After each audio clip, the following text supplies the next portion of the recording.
جی T road کے ساتھ railway track پر بھی احتجاج کریں گے۔ خیبر پختونخوا حکومت کا کل سے 3 لاکھ میٹرک ٹن گندم کی خریداری شروع کرنے کا اعلان۔ وزیر خوراک ظاہر شاہ کہتے ہیں کاشتکاروں سے 3900 روپے کے حساب سے گندم خریدیں گے۔ 22 مراکز بنائے ہیں۔ خریداری پہلے آئیں پہلے پائیں کے اصول پر ہوگی۔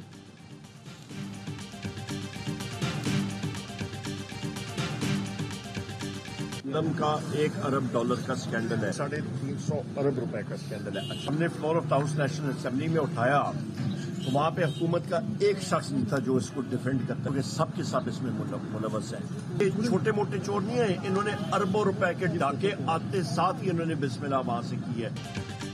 گندم کا 350 ارب روپے کا اسکینڈل ہے۔ اسمبلی میں مسئلہ اٹھایا تو حکومت کا کوئی فرد موجود نہیں تھا۔ اپوزیشن لیڈر عمر ایوب کا کہنا ہے سب کے سب اس میں ملوث ہیں، اس پر ناب کا کیس بنتا ہے۔ ابھی کسی سے بات چیت میں کوئی پیش رفت نہیں ہوئی۔ جنرلی بلیو کہ private sector has to lead the country. Private sector کو آگے بیٹھنا چاہیے اور منسٹرز اور بیوروکریٹس کو ہمیں پیچھے بیٹھنا چاہیے۔ We have requested the IMF.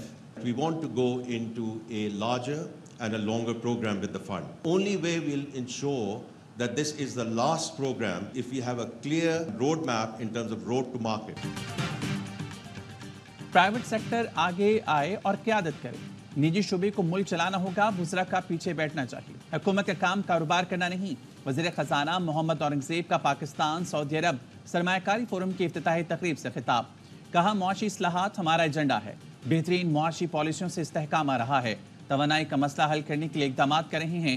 وزیر پیٹرولیم مصدق ملک نے کہا مدد نہیں کاروبار چاہتے ہیں۔ 3 ہفتے میں سعودی تاجروں سے بھرا جہاز آ گیا ہے، بہت سے مثبت نتائج سامنے آئیں گے۔ وزیر تجارت جام کمال نے کہا پاکستان نجی شعبوں کو بھی ہر طرح کی سہولتیں فراہم کرے گا۔ نیشنل کوارڈینیٹر SIFC سرفراز احمد نے کہا پاکستان دنیا کے لیے ایک بڑا تجارتی ہب ہے۔ Saudi government and Saudi companies, Pakistan is considered a high priority economic investment and business opportunity. We would like to see Pakistan as one of our leading international partners. سعودی عرب پاکستان کو معاشی طور پر مضبوط دیکھنا چاہتا ہے۔ ہم سمجھتے ہیں پاکستان سرمایہ کاری کے لیے انتہائی موزوں ہے۔ سعودی نائب وزیر سرمایہ کاری ابراہیم بن یوسف المبارک کا سرمایہ کاری فورم سے خطاب۔ کہا بڑی تعداد میں پاکستانی سعودی عرب کی ترقی میں کردار ادا کر رہے ہیں۔ سعودی ولی عہد شہزادہ محمد بن سلمان کا رواں ماہ دورہ پاکستان کا امکان۔ ذرائع کا کہنا ہے دورے کی حتمی تاریخ رواں ہفتے طے پا جائے گی۔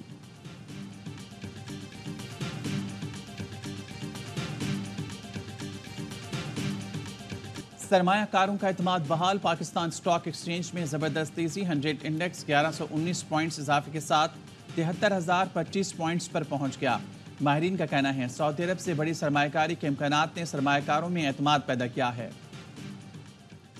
اسلام آباد ہائی کورٹ کی وزارت داخلہ کو قیصرہ الہی کی درخواست پر فیصلے کی ہدایت۔ پرویز الہی کے طبی معائنے اور سب جیل منتقلی درخواست کا تحریری فیصلہ جاری۔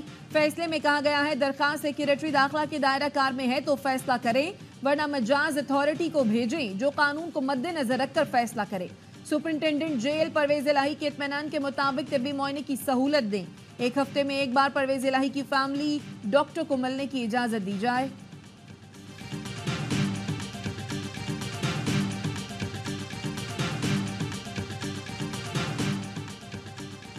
اداروں کی نجکاری۔ چیئرمین پیپلز پارٹی بلاول بھٹو نے کمیٹی تشکیل دی تھی۔ کمیٹی نجکاری کے معاملات پر پیپلز پارٹی کا موقف حکومت کے سامنے رکھے گی۔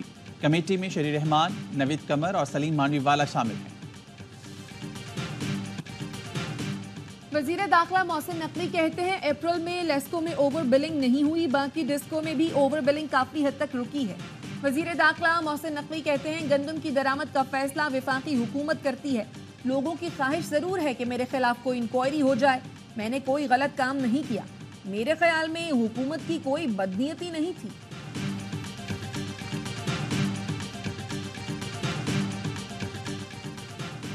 صوبے کو منشیات سے پاک کرنے کا عہد کیا ہے؟ وزیر اطلاعات سندھ شرجیل میمن کہتے ہیں منشیات کی لت اسکول کالجز تک پہنچ چکی ہے۔ صدر آصف علی زرداری نے کہا ہے دہشت گردوں کی فنڈنگ کے تانے بانے بھی منشیات فروشوں سے ملتے ہیں۔ انہوں نے سختی سے تاکید کی ہے کہ منشیات فروشوں کے خلاف ایکشن لیں۔ آئس اور کرسٹل کا نشہ انسان کو جانور بنا دیتا ہے۔ انسان کے سوچنے سمجھنے کی صلاحیت ختم ہو جاتی ہے۔ حکومت، اداروں، سول سوسائٹی کے ساتھ مل کر منشیات کا خاتمہ کر رہی ہے۔ اب تک 1332 FIR اور 1505 لوگوں کو گرفتار کیا گیا ہے۔ پاس میں جو ہو گیا وہ ہو گیا، اس میں بھی ہماری گول یہی تھا کہ ہم نے ٹرافی لانی ہے۔ اس باری بھی کانفیڈنس اور بلیو ہے کہ ہم ٹرافی لے کے آئیں گے۔ پرسنل گیم نہیں ہو رہی، جو ٹیم کے لیے بیسٹ ہوگا پہ ہم لبیک کریں گے۔ جب آپ نے یہ ورلڈ کپ جیتنی ہوتی ہیں تو یہ انڈیویجول چیزیں آپ کو ایک سائڈ پہ رکھنی پڑتی ہیں۔ ٹیم کی بہتری کے لیے اوپننگ چھوڑنا پڑی تو ضرور چھوڑ دوں گا۔ قومی کپتان بابر اعظم کہتے ہیں میرا اور رضوان کا کھیلنے کا انداز مختلف ہے۔